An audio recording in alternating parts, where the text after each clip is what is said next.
You'd think Paul McCartney, the man who wrote Hey Jude, sang alongside John Lennon, and changed music forever, would be all peace and love, right? But what if I told you there are 7 singers he couldn't stand? Let's start with a shocker. Elvis Presley. Yes, the king of rock and roll. McCartney grew up idolizing Elvis. He learned guitar riffs off Elvis records, and the Beatles' early image was massively shaped by him. But when McCartney finally met Presley in 1965, the magic vanished. Paul later admitted that Elvis seemed disinterested and dull, more concerned with TV than the Beatles in the room.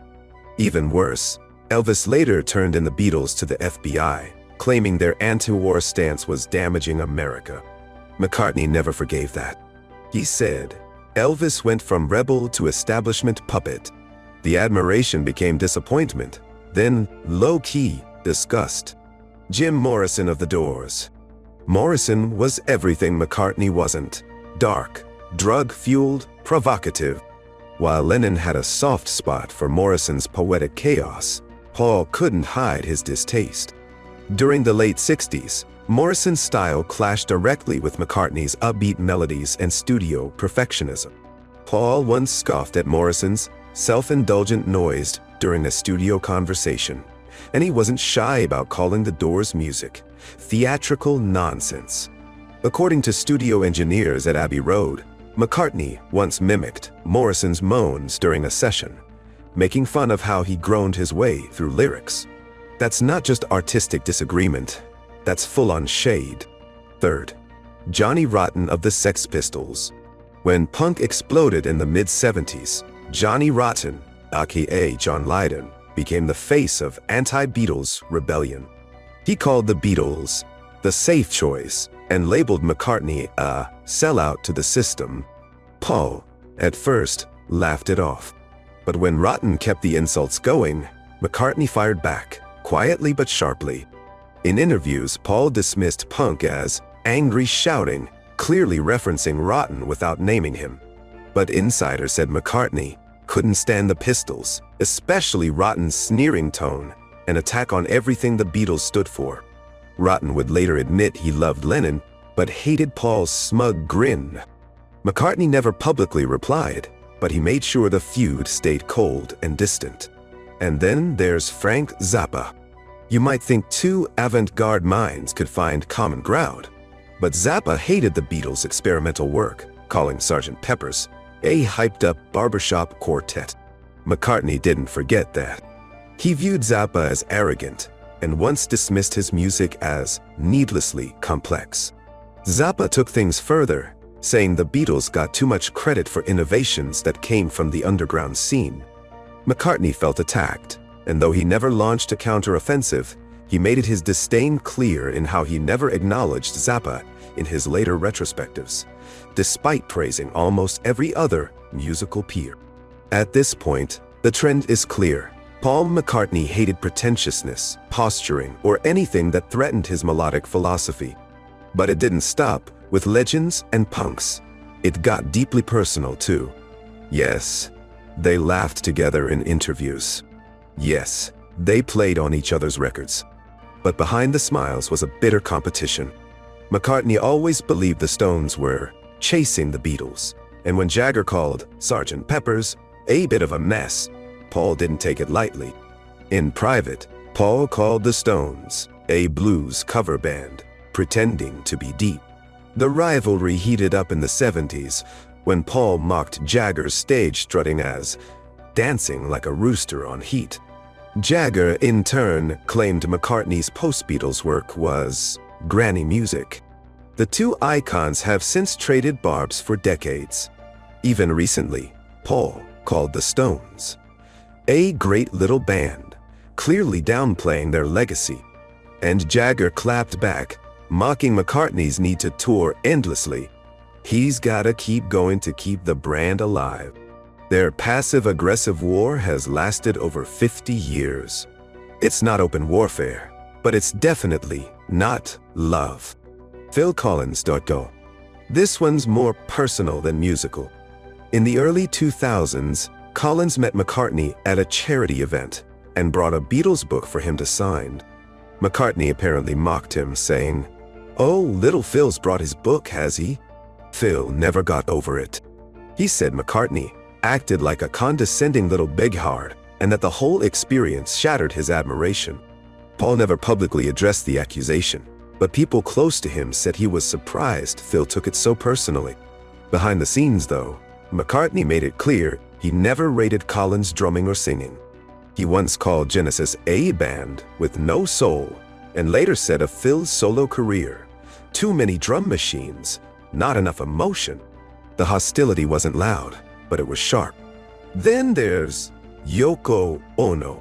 Not exactly a vocalist in the traditional sense, but McCartney couldn't ignore her singing or her influence. Yoko's avant-garde vocal performances baffled Paul. While John Lennon loved her primal screams and experimental noise pieces, Paul privately found them unbearable. Worse, Yoko's presence in Beatles sessions drove a wedge between the band. McCartney felt she disrupted the creative process, often sitting in the studio giving notes or singing without being invited. He later admitted in interviews, "I didn't know what she was doing there half the time." Yoko returned fire in her own way, often crediting Lennon for innovations that Paul had a hand in. She famously said, "Without John, there is no Beatles," and McCartney, ever the diplomat in public, clearly seethed at the implication. In recent years, Paul tried to make peace, even performing with her at events.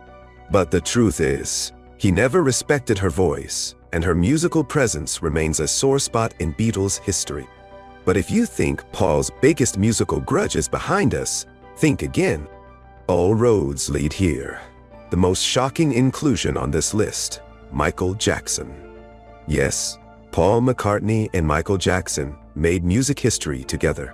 Say Say and The Girl Is Mine were massive hits. They laughed in studios, called each other mates, and even talked about starting a business. But then came the betrayal. Paul gave Michael a crucial piece of advice during their friendship. The real money in music is in publishing. He even explained how owning the rights to songs, including Beatles songs, was the secret to long-term wealth. A few years later, Jackson bought the Beatles catalog behind Paul's back. $47 million. Done deal. McCartney was stunned. He assumed Michael would at least offer to split it. But instead, Jackson sent Paul a message saying, "It's just business, Paul." That business decision ended their friendship for good. McCartney felt betrayed, not just emotionally, but artistically. He'd invited Jackson into his world, and Jackson cashed in on it. For Paul, the bitterness didn't end there. He quietly began distancing himself from Jackson's music. In interviews, he praised Stevie Wonder but stopped short of acknowledging Jackson's impact. He never called him a great vocalist again. In 2006, McCartney said, "You don't expect friends to stab you in the back." Everyone knew who he meant. To this day, Paul has fought to regain control of his songs, and the wound from Jackson's power move never fully healed. And the betrayal wasn't just business. Paul reportedly disliked Jackson's post-Thriller musical direction, especially the increasing vocal effects and theatrical overproduction. He thought Jackson had abandoned soul for spectacle. Privately, Paul even referred to Jackson's vocals as processed to death. For a man who prided himself on vocal craftsmanship, McCartney couldn't stand where Jackson's voice ended up and who it was being used against. So yes, Michael Jackson, the man he once called a genius, is the one voice Paul McCartney never forgave. Let's take a step back. The 7 vocalists Paul McCartney hated weren't just random names. They represented something deeper: artistic betrayal, creative friction, personal slights, and competing legacies. Elvis disappointed him by becoming what he once fought. Morrison and Zappa challenged his musical values. Rotten attacked his legacy. Jagger stole the spotlight and bit back harder. Collins shattered the illusion of peer-level respect. Jackson weaponized friendship into ownership. Each name is a crack in the idea that Paul McCartney was universally loved or universally loving. Behind the melodic genius was a man deeply protective of his art, his values, and his voice. And now, so are you. Let us know in the comments which one shocked you the most, and whose side are you really on? Because for every harmony Paul McCartney ever sang, there's a silent feud echoing behind it.